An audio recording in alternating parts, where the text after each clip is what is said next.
Welcome back to the Wealth Rant. I go by FD White. So, in today's reaction, I don't want to react to some news. I don't want to react to some posts, some story. I want to actually react to a certain creator, a certain individual who's actually from Detroit, just like me, who actually went to the same high school as me. I think he's a little bit older, but we did go to the same high school. And I have been watching him over the past year, maybe, well, I'll say maybe a year and a half. I have been watching him, and I've been watching his growth. And I actually went back to see, he's been creating for a long time on YouTube. He was one of like the first vloggers actually vlogging on YouTube that was very consistent with it. So without further ado, we'll jump into all of that. We'll jump into who is Anton Daniels, how's the sentiment around his name, his content, and how I personally feel about his content. I can't say how I personally feel about him. I don't know him, but I will talk about his content, and I will talk about, some things or some actual gems that I take away and some things that I kind of don't like and I kind of stray away from as a content creator as well. So let's jump into it. If you don't know who Anton Daniels is, so with the help of Gemini, shout out to the new Gemini AI agent. I asked Gemini to give me a Wikipedia style explanation of who Anton Daniels is, the YouTuber from Detroit. Include what the sentiment is when it comes to his views and thoughts. Is he liked more or hated more on the internet? Search through his comments and through his channels, to decipher, that sentiment check. So it says Anton Daniels is an American YouTuber, entrepreneur, and social commentator in Detroit, Michigan. He's best known for his unfiltered content focusing on financial literacy, entrepreneurship, and social critique, often delivered through his Millionaire Morning Show and lifestyle vlogs. He markets himself as a self-made millionaire who advocates for a bag-chasing mentality, prioritizing financial success and traditional masculine values. So that is true. I can attest to that. I've been watching, like I said, I've been following his content not only on YouTube, also on Instagram. And I'm from the city, so I know what's going on around the city, and you kind of have an ear to the streets, and this is true. He's definitely known for his unfiltered content. A lot of people hate him for it. A lot of people love him for it. He actually is good when it comes to talking about those traditional male masculine values, which I also agree with, and then financial success and financial literacy, which is one thing, or probably my main thing that I talk about, not only on this channel but also my investing channel as well. So there, I'm definitely in agreement with that. His early life: he was born in Detroit, attended private Catholic school. He briefly attended college, dropped out due to cost. Instead of going, he went to work at a steel plant. To blah blah blah blah blah. Became a software engineer. So I think his story is like he got laid off in like 2008, then he went back to school, became a software engineer and things like that. He describes his career trajectory as rise, fall, and rise again. He claims to have achieved early financial success in tech and business sectors before losing wealth due to mismanagement and lack of foresight. He rebuilt his fortune through real estate, frugal living, which he always does preach, digital media, a journey he frequently references to establish credibility to his audience. Content and views. So this is where it gets spicy. This is where it gets really spicy, and I watch it every day. Sometimes, like I said, I agree. Sometimes I don't. So it says the bag chasing philosophy, central theme of his brand, the relentless pursuit of financial independence. I agree with that. Social and political commentary. Now, I don't really get too political. I have my angles. I have my theories, my conspiracy theories and things like that, and I have my thoughts and views about politics as a whole. So I don't really go down that avenue. But it says Daniels is often categorized as anti-woke.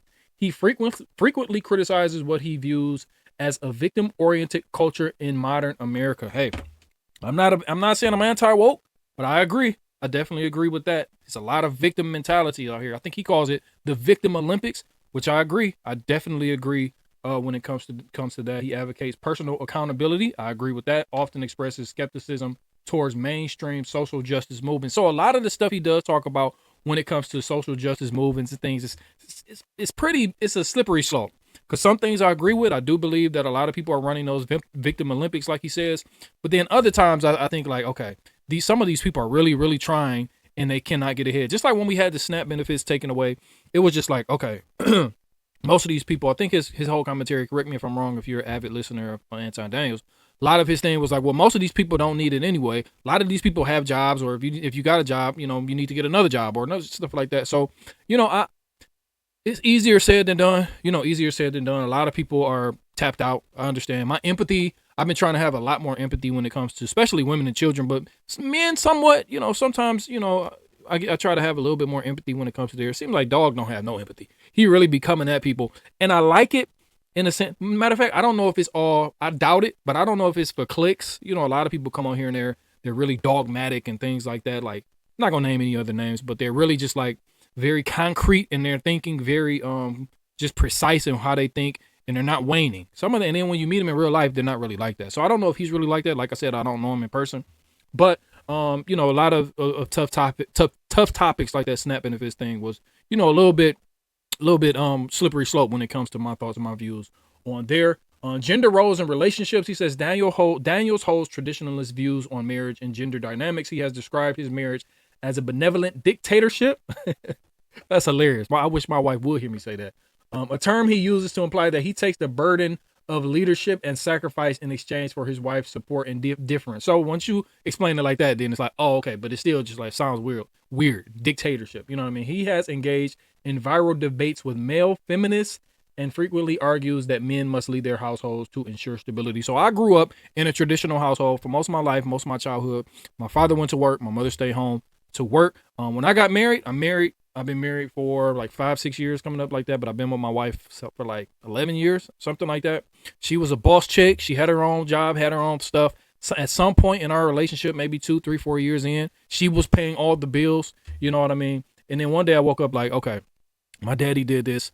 This is how I want. I want to marry this woman, and I want her to be a traditional woman. So it was hard. Sometimes it was rocky. It was rocky, but she was working for the federal government. We retired her. And then we got to the bag. We started trying to get to the bag, and we started getting to the bag. Started investing, started being a little bit more smart. So I do agree when it comes to having a traditional household. I mean, if women want to work, they can work. That's cool. You know what I mean? I don't want my wife working. I have little kids at home. I have 3 boys. So, you know, I want to make sure she's at home doing, you know, the things that I don't want strangers teaching my kids. So that's why I go harder. And one thing that he says is that like it's men. As men, we're supposed to be out here providing. We're supposed to be out here protecting. And sometimes you might not see us. You might not see dad. Dad has to work. Dad has to provide. So when it comes to that aspect, I'm a very involved dad. Like when it comes to Anton, and I can say this because I've been watching him for such a long time. When it comes to him, he's like, okay, you might not see me. You might not see me for 2, 3, 4, 5 days. Like I can't go hours without seeing my kids. I have to be involved. I'm an involved dad. Like I'm at home. Sometimes I might wash dishes. Sometimes you might see me cleaning. Sometimes you might see me washing clothes. Like I do all that, and I come and I provide. I pay all the bills. I do all that, and I'm not saying that to like pat myself on the back, but just when it comes to that, I do feel like it's a partnership. You know, it is a partnership. Like I'm not saying I'm just waking up washing dishes all the time, but sometimes you know, especially around those times of the month, you want to give your wife a break. You want to give her a break and make sure she's being loved and being pampered, you know, as opposed to having household chores all the time. So when it comes to that, I'm sure he's not doing that. So I don't agree when it comes to just having women gender roles. Like there are, but there aren't, you know, if you understand what I'm saying. But, you know, it's not that big of a deal. But I just don't want my wife working. So that means I'm going harder. I want a traditional household, and that's what I have right now. So I do agree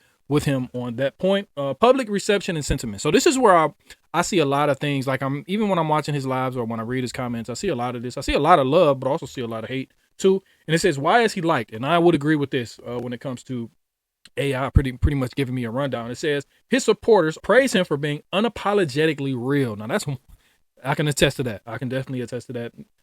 In media landscape, they view as overly sanitized. Fans value his willingness to speak harsh truths. I think I seen something. His like pitch used to be, "You can't cancel me, try to cancel me, or I can't be canceled," or something like that. And you know, it's been proven true. Like I think he just crossed over 1 million subscribers on one of his channels. We'll look at financial motivation. Many people credit him with motivating them to fix their credit, invest in real estate, stop making excuses for financial failure. His rags to riches Detroit story resonates deeply with aspiring entrepreneurs. So I definitely agree with that. You know, it's a lot of things that go along with this.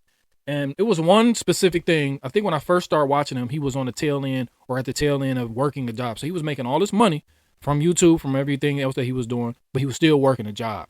And I think I was overseas. I had just took my whole family overseas. I went to Dubai for a month. I went to Thailand for a couple months, Malaysia, back to Thailand. I was gone for like 5 months. And this job kept calling me. This is going to be a whole video, but I'm just giving you a precursor. This job kept calling me. And I was like, bro, I'm not working. Like, I'm not working. Like, I'm overseas. I'm living life. But I was just spending. And then when I started watching him, he was like, I'm getting all the money, all money in. Like, if I can work and do all these other things. I'm gonna work and do all those other things to get all the bags, all money in, like I said. So that made my mentality. I will accredit that. I will accredit him with a lot of that. Like, if you watch this, Anton Daniels, I appreciate you. I'm gonna make a whole video about what I did. But the narrative of having a job is weird. Like, it's not. It's not. So we'll talk about that, but that definitely got a lot more money in my pocket. It definitely changed my trajectory of where I was going. We was already good, investing, trading, doing all that.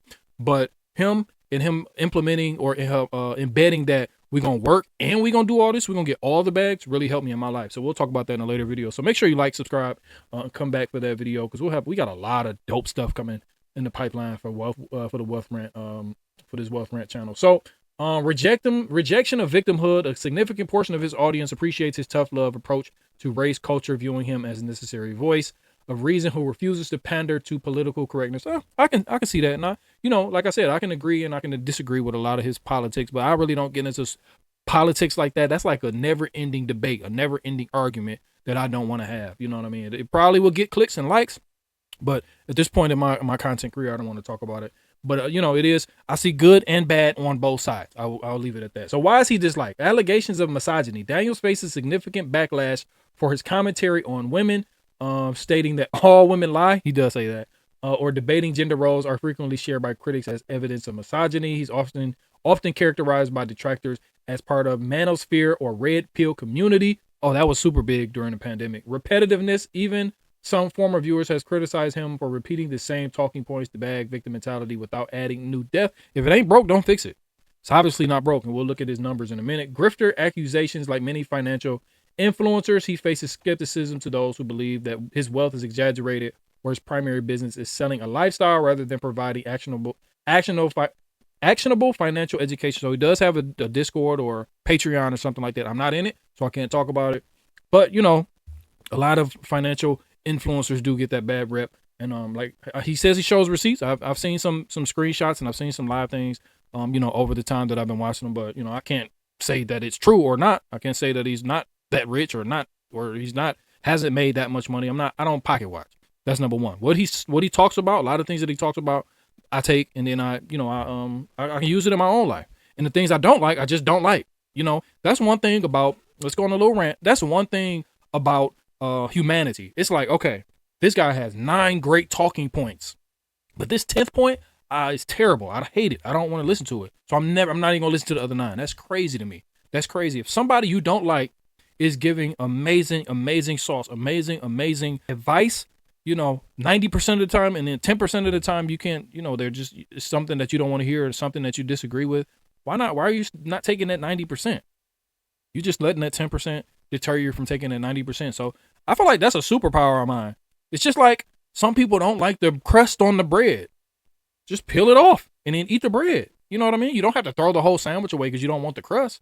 Just peel the crust off and eat the rest of the sandwich. So that goes in line with what I'm talking about. If you don't like what somebody's talking about 25, 30% of the time, but the other 65, 70% of the time, 75% of the time, they're spitting truth, they're spitting facts, and they're saying things that can help you with your life or in your life, why not just take those little tidbits, those tidbits, and then just discard or whatever else that you don't like? People don't think like that. People just think one track mind. I don't get it. Back to what we're talking about. Is he liked or hated more? It depends on the space. On YouTube and Patreon, he is overwhelmingly liked. His comment section are dominated by positive reinforcement. And on Twitter and Reddit, he's frequently disliked. So it just depends on where you see him at. And, I'm not going through a whole analytical thing of if he's like or dislike. It was just something that I wanted to type in to see what was going on. So he has 126,000 followers on Instagram, basically just things that he posts on YouTube. So it looks like he takes his long form content, chops it up, puts out a ton of shorts. He has the Anton Daniels channel, which has 1.13 million subscribers. Then he has Room 9. This is when, he has like other people talking about different things. That one has 99.3 thousand.